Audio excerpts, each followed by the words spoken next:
ઉત્તરકાશીમાં કેટલાક ગુજરાતીઓ ફસાયા છે તેને લઈ હવે ગુજરાત સરકાર પણ એલર્ટ મોડમાં છે। આજે રાજ્ય સરકાર પ્રવક્તા મંત્રી તરફથી પણ આ બાબતે નિવેદન આપવામાં આવ્યું।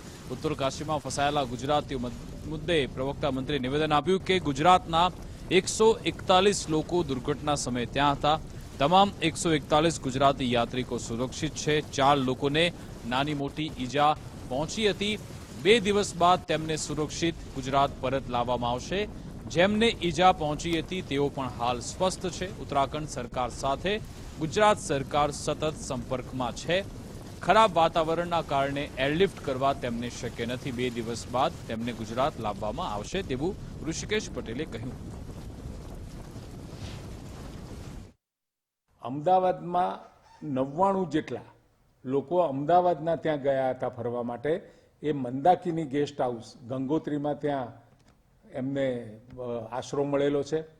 એમાંથી 4 જણાને નાની મોટી ઇન્જરી થતાં આરોગ્યની સુવિધાઓ માટે ત્યાં સગવડ પણ થઈ છે।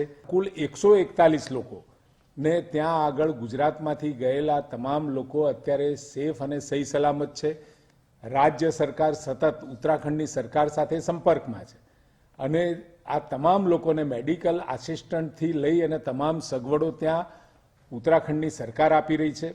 પરંતુ અત્યારે બેડ વેધરના કારણે એરલિફ્ટ કરવાનું શક્ય નથી અને ઓલ્ટરનેટ રૂટ જે કહેવાય એ રૂટ ઉપર પણ લેન્ડસ્લાઇડના કારણે અત્યારે મુશ્કેલી છે। એટલે 1-2 દિવસમાં વાતાવરણ ક્લિયર થશે એટલે ઓલ્ટરનેટ રૂટ અને એરલિફ્ટ દ્વારા એ લોકોને પાછા લાવવાની જે વિકલ્પ ખુલ્લો મળશે એના દ્વારા આપણે પાછી લાવવાની વ્યવસ્થા કરીએ છીએ।